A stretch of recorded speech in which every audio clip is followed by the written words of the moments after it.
siang malam 24 jam lembur-lembur, ya dapat nyari duit. Tapi perkara amalan kayak gini Pak, kadang-kadang Pak setannya masuk.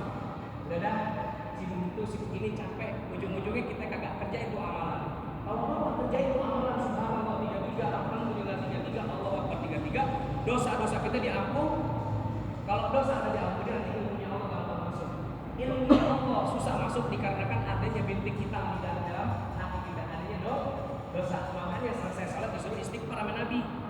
Astagfirullah, astagfirullah, astagfirullah. Disuruh istighfar. Kenapa? Kadang-kadang kita dalam sholat aja nggak khusyuk. Hadirin sekalian, terakhir, bedanya kita dengan sahabat Nabi kalau sholat.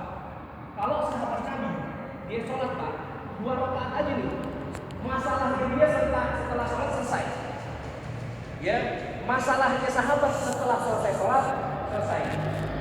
Ada sahabat Nabi yang pada saat itu pertamanya nggak turun hujan. Sahabat Nabi paham. Dia ambil sejadah, dia ambil wudhu, dia baca istighfar, dia sholat 2 rakaat.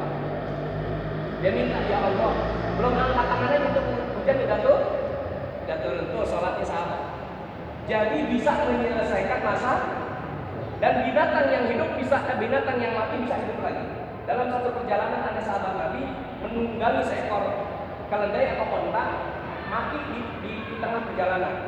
Sahabat paham, yang mematikan, yang menghidupkan Allah. Ini binatang milik Allah. Ya, malikin nas, ilahin nas, sesembahan manusia, rajanya manusia, ya, rajanya seluruh makhluk. Maka sahabat paham, ambil wudhu, dia sholat 2 rakaat, dia minta sama Allah, itu binatang yang hidup, yang mati hiduplah. Tuh sahabat, kalau kita terbalik, binatang yang hidup jadi mati. Bapak lagi sholat, bahwa ada nyamuk, toh, nyamuk tadi hidup nih jadi mati. Artinya, ya, yuk sama-sama Pak. Perkara yang paling penting adalah kita sholat. Kita jaga sholat kita. Ini kalau jamaah kayak gini Pak, senang hati kita Pak. Ya Allah berkah insya Allah. Ya baik, pekerjaan berkah semua berkah. Tapi kalau orang yang bilang ntar aja nembak terus, berarti Allah itu sisa. Sisa tuh kagak enak, kopi aja nggak enak. Allah sisa daripada nafsunya dia baru Allah. Maka nanti rezekinya sisa. Maka masalah dia tidak akan pernah selesai. Kenapa? Karena dia bermasalah dengan Allah. Selesaikan masalah. Hanya Allah sholat dari jam 8 kita kerja, kita cukup 5 menit kita ngadap Allah. Allah hargai pengorbanan kita. Maka kalau bapak-bapak sekalian, dari sekian bapak yang hadir, misalnya ada 50 orang nih Pak, ini 50 orang aja. Yang 50-nya nyebar targetnya 1 bulan atau 1 minggu. Satu aja teman-teman bapak yang nggak kasih dari masjid, dibujuk Pak, dibujuk dirayu, kalau nggak kasih hadiah, sampai kasih tahu keuntungan, jangan ancaman Pak ya. Kalau orang imannya belum kuat, jangan kasih ancaman. Ibarat bapak mau ngasih makanan, kasih dulu ayam, daging sapi, daging kebo, kambing, orang demen nggak? Tapi tahu-tahu meraktir kasih sambal. Orang pedes, saya nggak makan lagi. Ini sholat, kalau nggak sholat masuk neraka nanti. Ya dipotong-potong, dibakar. Jangan. Nabi itu basirah wa nazirah. Nabi itu memberi kabar gembira. Masya Allah, kalau antum sholat berjamaah, pahalanya 27. Udah gitu, insya Allah kekhusyuan kita ditanggung, ada imamnya. Kita nggak khusyuk, ada imamnya. Bacaan nggak benar, ada imamnya. Insya Allah ditanggung. Bapak kasih kabar gembira, 1 orang bapak bawa, 50 orang nih, 1 bapak bawa, jadi berapa Pak 1 bulan? Serah? Penuh nggak di masjid?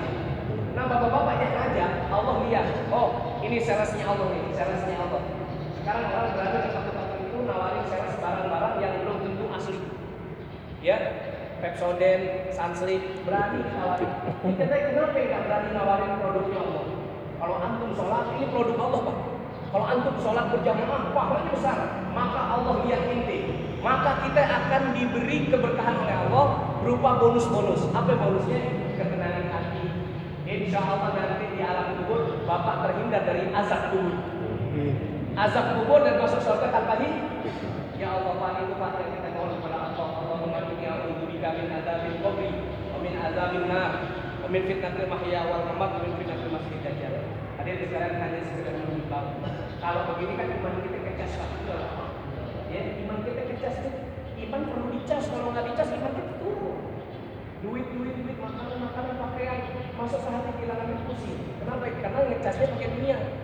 Tapi kalau seminggu sekali ngecas kayak gini kan, ya Allah, ingat lagi barokah kita Pak, insya Allah. Dan sebentar lagi, tidak lama lagi Pak, kita bakal bertemu dengan Allah, Zat yang Maha Menciptakan, Zat yang Maha Menghidupkan. Sebentar lagi kita akan ketemu. Dan sebelum ketemu Allah, kita ketemu kuburan dulu. Tidak lama Pak, tidak lama lagi, masya Allah. Yang kuat, yang muda, yang sehat, yang sakit, ujung-ujungnya pasti masuk kubur. Maka di kubur nanti Pak, Bapak nggak bawa apa yang Bapak usahakan. Anak, istri, saudara nggak dibawa. Yang dibawa adalah iman dan amal soleh. Bapak-bapak punya KTP. Di dalam KTP ada tanggal lahir, tempat lahir, betul nggak? Ada nggak Pak yang KTP-nya tanggal kematian? Nggak ada. Saya juga kata ada. Maksudnya apa? Ya, kita nggak tahu mati hidupnya kita kapan. Orang sehat tahu-tahu tabrakan banyak. Orang sakit tahu-tahu panjang umur, malah yang menjenguk yang mati. Kenapa? Persiapan. Ya, yang belum bisa baca Quran segera ada baca Quran. Barengan sampai itu baik. Baca Quran belajar, anak-anak kecil kita nggak pintar baca Quran belajar. Malu minder, bilangin apa kalau mau belajar agama? Kalau belajar agama, malu minder dipelihara, nggak maju-maju. Kenapa kok buat perkara dunia kita berani malu-malu kayak kita Pak? Minta-minta mesti sama makhluk sama orang. Tapi untuk perkara agamanya Allah, kenapa kita nggak banting apa? Pasang muka kita. Hadirin sekalian, mudah-mudahan hanya ini yang dapat saya sampaikan. Ini ungkapan rasa cinta, rasa sayang. Kenapa? Mudah-mudahan apa yang saya sampaikan ada yang berkenan di hati, masuk di hati, diamalkan, maka saya dapat pahala ini. Multi level marketing isinya naik akhirat. Jadi bapak-bapak juga sampai nanti istrinya mana? Ya. Wahai anakku, istriku, kalau minum tangan kanan, jangan minum tangan kiri ya Pak ya. Sekali lagi jangan minum tangan kiri. Kita nggak sadar minum tangan kiri, makan dan minumnya setan. Rawahul Muslim, kul biyaminik, makan tangan kanan, jangan tangan kiri. Kalau ente makan dan minum tangan kiri, keberkahan ditarik sama Allah. Itu baru makan, baru minum ke kamar mandi, belum aktivitas yang lain. Banyak sekali. Nanti lain waktu kalau ada kesempatan mungkin kita bisa bicara-bicara lagi, muzakarah lagi supaya iman dan ilmu kita bertambah sehingga Allah redha kepada kita, maka kita dalam penjagaan Allah. Insya Allah matinya kita husnul khotimah, keberkahan Allah kasih buat bapak-bapak sekalian, dan semoga Allah Subhanahu Wa Taala sehatkan badan kita, sehatkan daripada badan kedua orang tua kita, saudara-saudara kita, dan diberi keberkahan hidupnya oleh Allah Subhanahu Wa Taala. Demikian apa yang dapat kami sampaikan. Lebih kurangnya mohon maaf. Wabillahi taufiq wal hidayah. Assalamualaikum warahmatullahi wabarakatuh.